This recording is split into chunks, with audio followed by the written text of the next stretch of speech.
Hey guys.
Okay guys, that was an example of jamming with yourself. What was really important for me is, although I made a ton of mistakes, it was about flow and timing. So there was times where my timing, I started to question myself, so I started incorporating the foot so I can bring myself back to that constant. So tapping your foot or just feeling a beat in your body is really important. Really important. You have to know what the core of music is, and it really is this. We call this a click track in the music world, because literally it was derived from this clicking. And often when a muso talks about timing, he won't just say 120 beats per minute, although that's becoming pretty standard these days. He will just often just, and you go, what's the timing? And you'll just hear this. And that's your click track. That's your timing. It's about 140 beats per minute there. Probably a little bit faster. So, guys, really important to always have that fundamental timing. Timing is key. It's crucial. It's important. So let's have a look at what I was doing. D minor. And then I was playing a whole heap of D minor scale movements.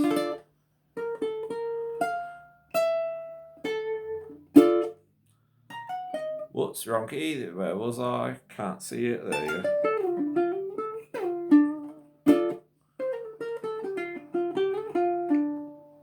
So really good to sort of like bring this whole jamming concept into your playing routine.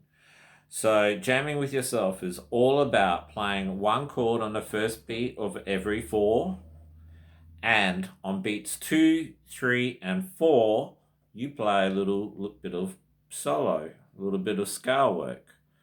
And you can start off so simple. You can go like this, for instance, you can go 1, 2, 3, 4, 1, 2, 3, 4, 1, 2, 3, 4, 1. You can virtually start like that and then slowly introduce more notes and build it up and really get used to it. What's going to happen is you're going to get used to sort of bringing your hand back to a spot on the first beat of every 4.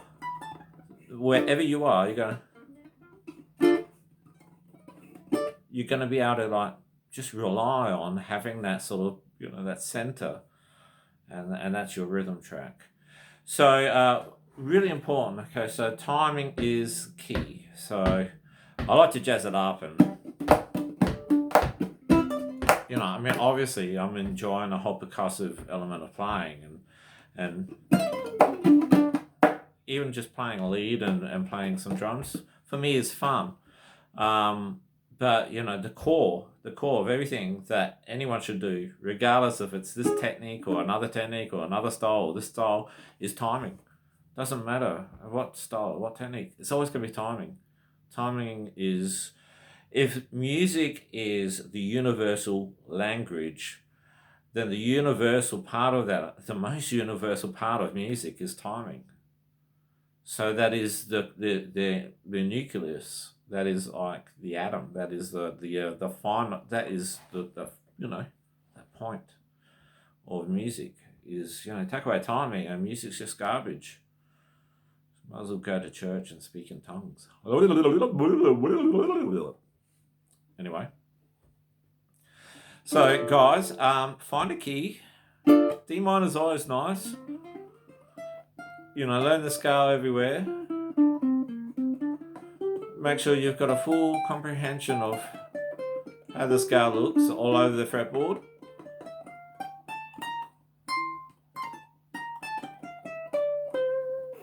And then work on your chord options. So if you're going D minor, just know all your D minor spots, and be sure that you're quite comfortable with all the D minor chord shapes all over the place. That's not there, it's there.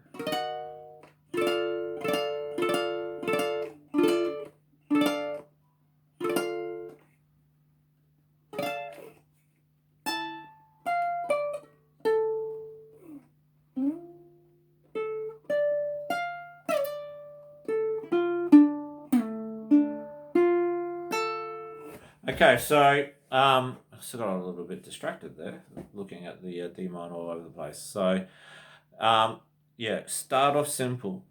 Really start off simple. It's exactly how I used to do it. Doesn't just have to be one pull through two. You can go and then do some leads.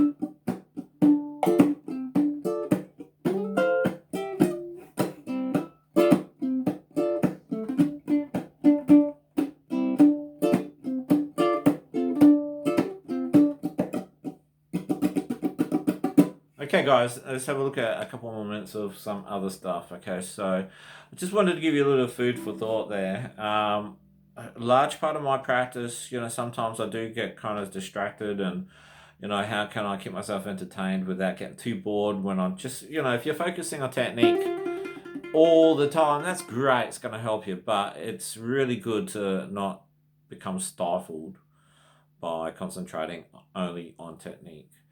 So incorporating what you're learning as far as technique is concerned, it's really important. So don't talk yourself out of doing something, talk yourself into it.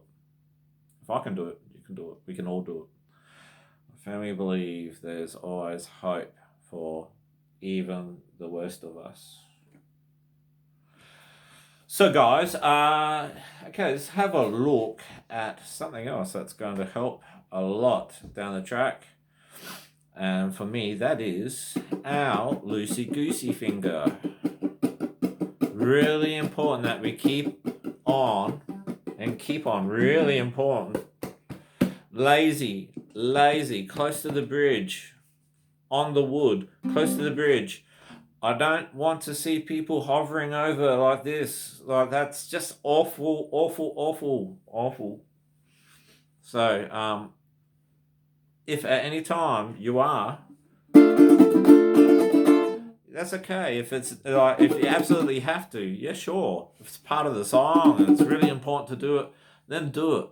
But as a general sort of technique, it's a bad habit to always be over the top like that. You have no color, no options, no warmth, no muting, you know, and you're expelling so much energy, and the sound's going to get boring really quickly. So guys, loosey-goosey finger, and feel the bridge under your hand as you do this. And all you're doing is just washing. We're just washing the strings. This is like, you know, you should be really loud. I'm deliberately loud right now because I just want to point out how all the strings are being hit with my finger. But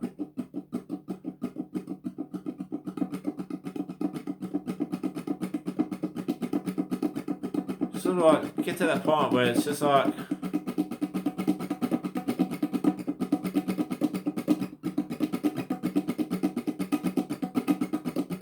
really good practice. This is so good practice. This would be one of my warm-ups, to be honest. If I was going to go and do a show and you would come to see me before I go out, I think you'd find me for at least a few minutes just doing this and some hammer-ons. But, you know, even on the way to the show, on the way there, I'd be tapping on the steering wheel and practicing my fingering skills. Even on the way to a studio when you're recording, you know, or even when you're just going anywhere for a jam. It's always good to turn up warmed up.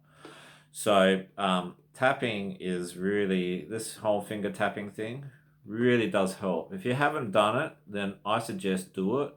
And make sure it's not random. Anyone can just randomly, fingers all over the place, have no structure to it. I don't do random. So if I do something,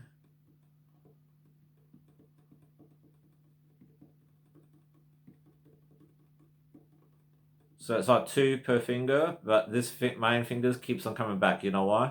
Because your first finger is your main finger. It's always usually down on the fretboard. So working on that, when I finger tap, I think about what I'm doing. And if I'm tapping just these 2, I'm tapping just those 2 on the steering wheel on purpose because I know that's my hammer-on pull-offs. You know, if I'm tapping just these 2 or just these 2, it's because I want to like just keep on improving my muscle dexterity. So you can practice anywhere. You can practice while you're driving. I mean, you can seriously warm up before you get anywhere. Just make sure that it's just not random though. Make sure that you apply the brain muscle to what fingers you are telling to work. Really important to have that control. Alright guys, anyway, this is a quick video. I hope there's some food for thought there on that. Yeah, do make it a habit, you know. It doesn't matter where you are. Practice as much as you can, even without your instrument. Practice your timing. Tap to music. Always tap your foot. If you're listening to the radio, try and imagine what chords they are if you're hearing a song. Always just live it. Because if you're living music and you've got that in your energy, the energy that you're going to create on the fretboard is going to be so much more in tune with your, you know, the energy that you are consuming on a day-to-day basis. So anyway, have lots of fun with music and have lots of fun with your friends.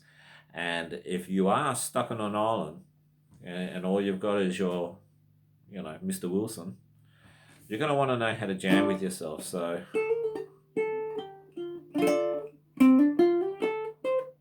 especially if your beautiful singing voice disappears and you can't sing, then you're going to, oh, I can't sing now. How am I going to have fun? So yeah, think of chords as your root on your first beat of every 4, and then all the notes in between is like you singing. It's like, you know, think of it like that. It's a beautiful place to be when you can create and jam and improvise over yourself. Anyway, catch you all. See ya.